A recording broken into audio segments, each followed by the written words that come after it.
ऋषिवर के मुखमंडल पर क्रोधाग्नि स्पष्ट दिखाई दे रही है। कदाचित इसका परिणाम अच्छा नहीं होगा। दुस्साहसी काग, मेरा ध्यान भंग करने का दुस्साहस कैसे किया तुमने? दूर हटो यहाँ से। मैंने कहा ना, दूर हटो मेरे कमंडल से। मुझे शीघ्रता से नहीं, अभी तो बुद्धिमानी से कार्य लेना होगा।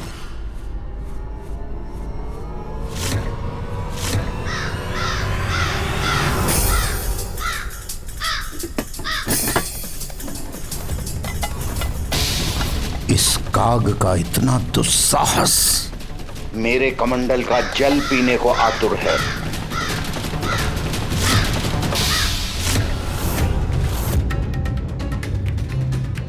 मेरी चिंता सत्य ना हो जाए।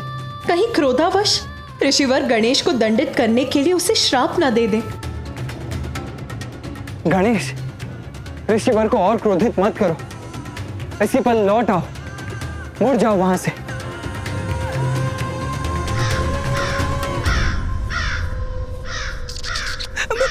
प्रभु संकट में है। नहीं नहीं, मुझे उनकी सहायता के लिए कुछ करना होगा।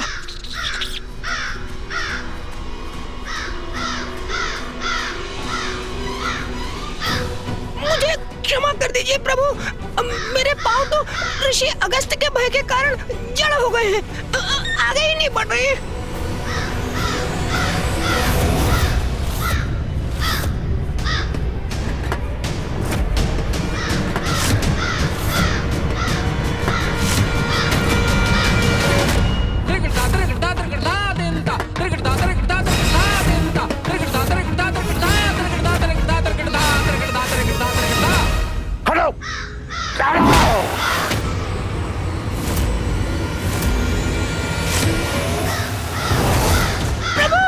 संतुलन बनाने का प्रयास कीजिए। प्रभु तो नीचे गिर रहे हैं।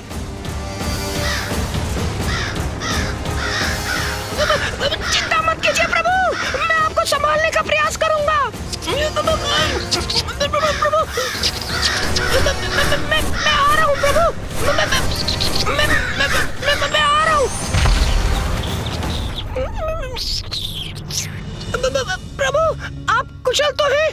ऋषिवर ने तो आपको आकाश में ही भेज दिया था। हाँ मूषक जी, मैं सुरक्षित हूँ, कुशल भी हूँ। जो हुआ उसमें ऋषिवर का कोई दोष नहीं है। वो तो मात्र अपना कमंडल सुरक्षित करने के लिए अपने हाथ से मुझे दूर करने का प्रयास कर रहे थे और उनका हाथ मेरे पंख पर लग गया, जिससे मैं दूर आकाश की ओर चला गया। सुरक्षित है मेरे पुत्र गणेश। प्रभु, मेरी विनती स्वीकार कीजिए, यहाँ से लौट चलिए। महादेव, माता पार्वती, कुमार कार्तिकेय से विचार विमर्श कर प्रभु माँ लोपामुद्रा को नदी रूप में प्रवाहित करने की कोई और युक्ति सोचनी होगी हमें। किंतु अब हमारा यहाँ रुकना उचित नहीं। ऋषिवर के क्रोध से पार पाना कठिन है प्रभु।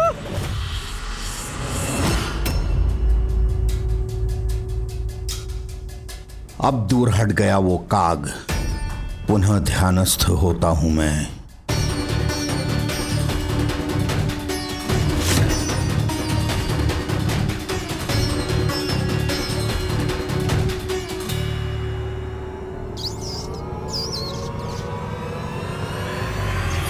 नहीं मूषक जी, अपना उद्देश्य पूर्ण किए बिना हम यहाँ से कदापि नहीं लौटेंगे। स्थिति विकट है। ऋषि अगस्त्य का क्रोध सर्वज्ञात है, किंतु कठिनाई से भयभीत होकर हम पीछे भी नहीं हट सकते। मूषक जी, जब तक माँ लोपामुद्रा कावेरी नदी के रूप में ऋषिवर अगस्त्य के कमंडल से बाहर नहीं आ जाती, मैं यहाँ से नहीं लौट सकता। चाहे इसका कुछ भी परिणाम हो, वो स्वीकार है मुझे। और इसलिए मैं पुनः प्रयास करने जा रहा हूँ मूषक जी।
तुम पुनः आ गए काग।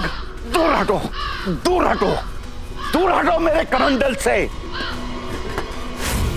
तुम्हें अपनी सुरक्षा की तनिक भी चिंता नहीं।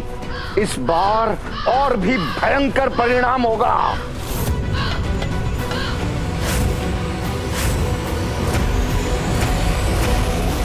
दूर हटो, दूर दूर हटो। काग, तुमने मेरी चेतावनी सुनी नहीं? दूर हटो यहां से।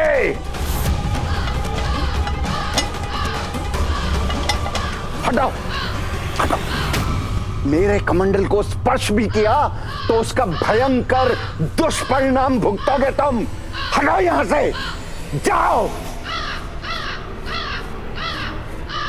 मेरा कमंडल।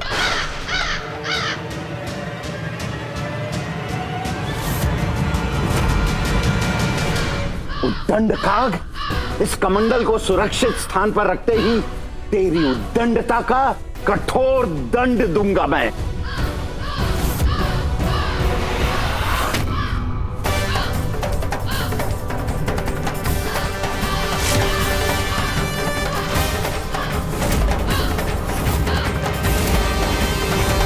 मेरे कमंडल पर स्थित होने का दुस्साहस कैसे किया तुमने? हट जाओ यहां से, हट, हट। काग हठी होते हैं ये तो सर्व ज्ञात है, किंतु तुम्हारा हट साधारण नहीं है। इतना साहस तो कोई साधारण काग नहीं कर सकता। मुझे क्षमा करें ऋषिवर, किंतु इस कमंडल को तो गिराना ही होगा, और इसे गिराएंगे आप। तुम्हारा मेरे कमंडल पर स्थित होना उचित नहीं है। हट, हट, हट, हट, हट, हट, हट, हट।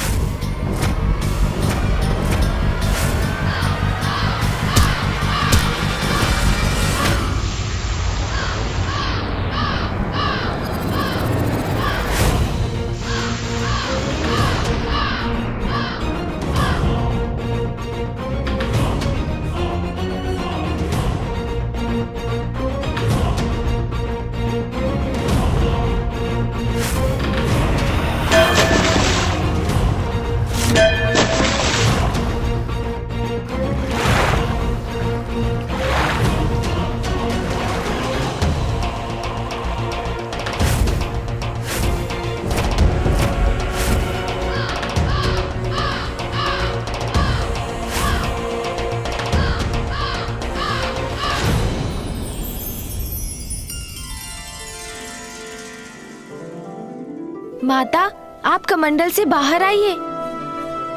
हाँ माता लोपामुद्रा, आपके स्वामी अगस्त्य ऋषि अपने हाथ से आपको प्रवाहित होने का संकेत दे रहे हैं।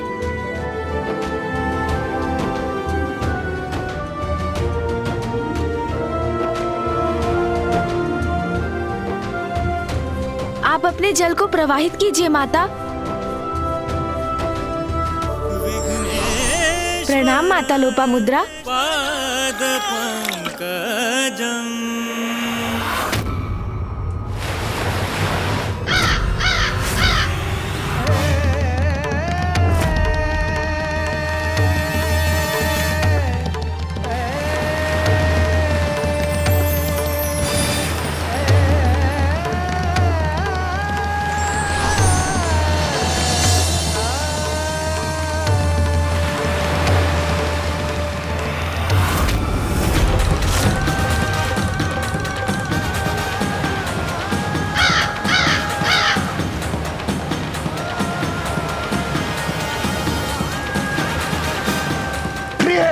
लोपामुद्रा,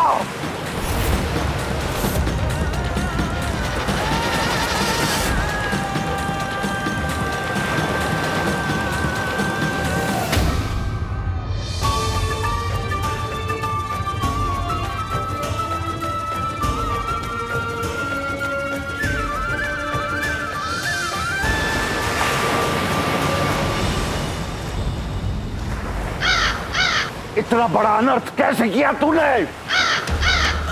प्रभु, अब ऋषिवर के क्रोध से अपनी रक्षा कैसे करेंगे आप?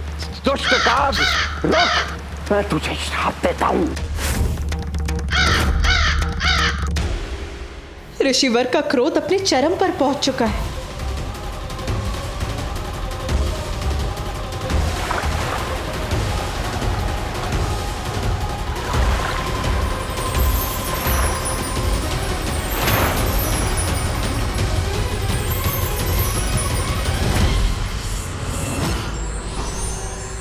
ऋषि अगस्त्य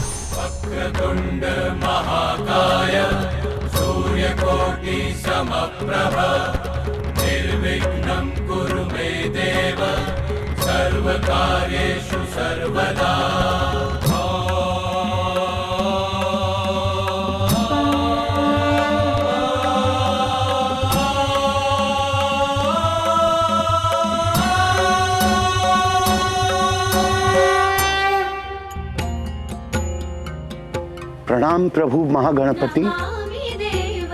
प्रणाम प्रथम पूज्य गणेश।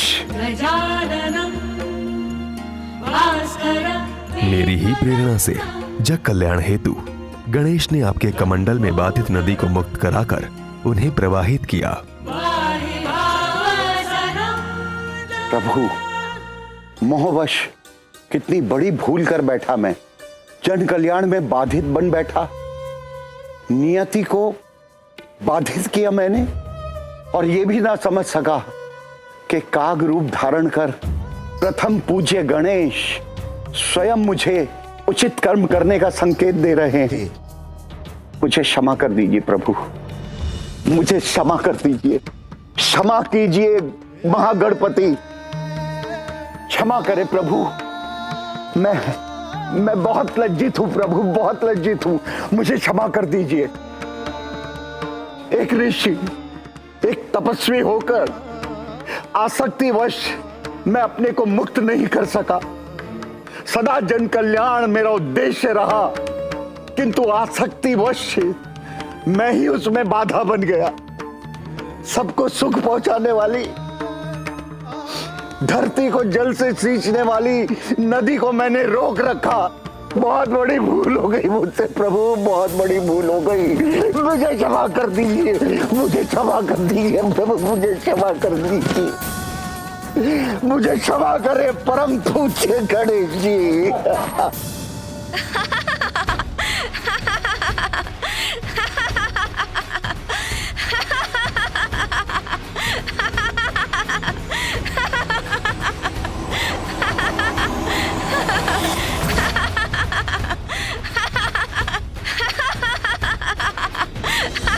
आप मेरी भूल पर हंस रहे हैं प्रथम पूज्य गणेश।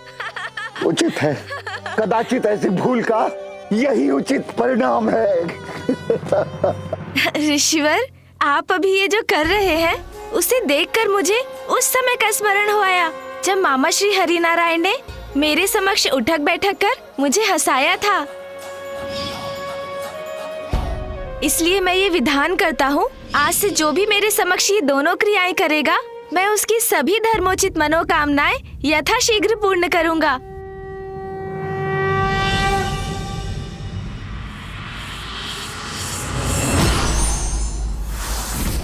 और ऋषिवर, आप भी मुझे क्षमा करें। मेरा आशय आपको दुख पहुंचाने का कदापि नहीं था। भूल तो मुझसे हुई थी। मेरे द्वारा सागर जलपान से ही यहाँ सूखा पड़ा था। उसी सूखे की समाप्ति के लिए नदी प्रवाहित करना चाहता था, किंतु पत्नी प्रेम वश में उसमें स्वयं बाधा बना। ये भी भूल गया कि लोपामुद्रा का जन्म दक्षिण के अकाल को समाप्त करने के लिए ही हुआ था। किंतु अब तो भूल का सुधार भी हो चुका है। देखिए ना ऋषिवर, अब तो नदी प्रवाहित भी हो रही है।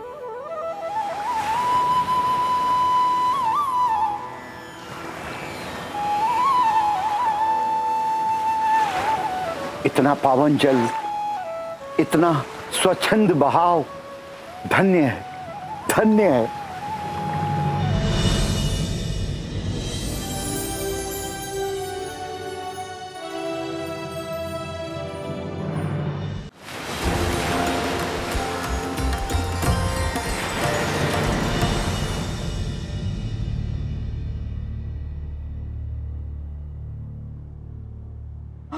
प्रभु जल, प्रभु कृपा कीजिए, जल।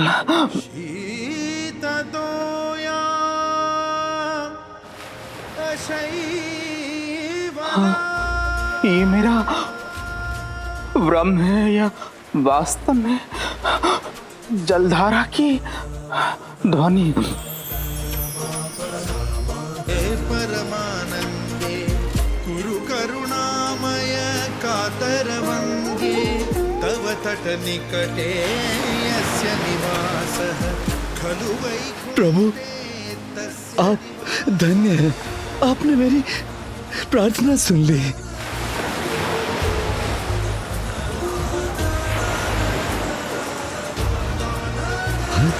हाँ,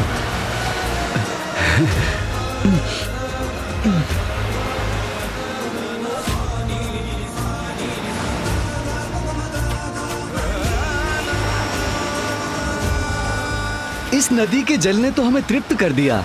अब हम अपना जीवन यापन करने में समर्थ हैं।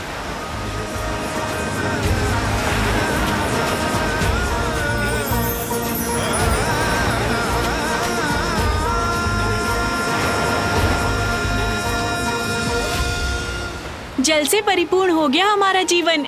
अब कोई कमी नहीं है हमारे जीवन में। इस जलधारा ने तो हमारा जीवन ही सुखमय बना दिया। जल क्रीड़ा में बहुत आनंद आ रहा है।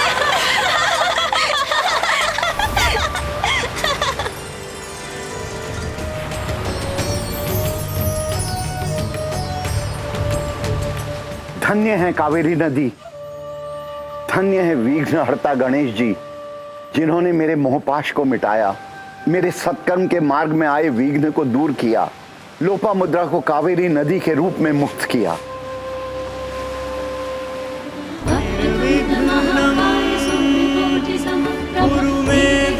माँ लोपामुद्रा का कावेरी नदी के रूप में प्रवाहित होने से मेरा कार्य संपन्न हुआ। अब दक्षिण में कभी जल का अभाव नहीं रहेगा। देखा स्वामी, जो कोई नहीं करना चाहता था, जो कोई नहीं कर सकता था, वो हमारे पुत्र गणेश ने कर दिखाया। घटनाओं के इस क्रम ने मुझे महादेव के समक्ष अपनी चिंता व्यक्त करने का अवसर नहीं दिया, किंतु अब सभी के यहाँ से प्रस्थान के बाद मैं उन्हें अपनी दुश्चिंता के विषय में बताऊंगा। कदाचित अभी उसमें विलंब नहीं हुआ है।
मनोरंजक है तुम्हारी क्रीड़ा,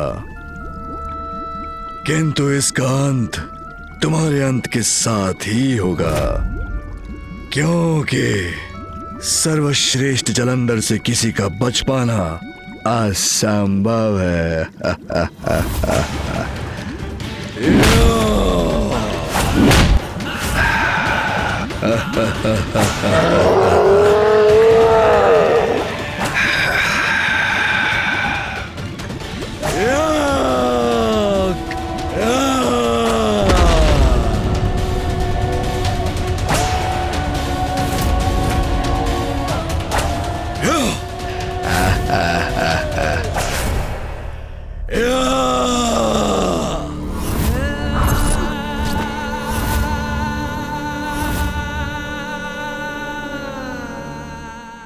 शक्ति और युक्ति का प्रयोग यदि लोक कल्याण के लिए किया जाता है तो उसकी सराहना होती है, किंतु उसका प्रयोग यदि स्वयं के स्वार्थ और किसी को आहत करने के लिए किया जाए तो स्वयं के लिए घातक हो सकता है।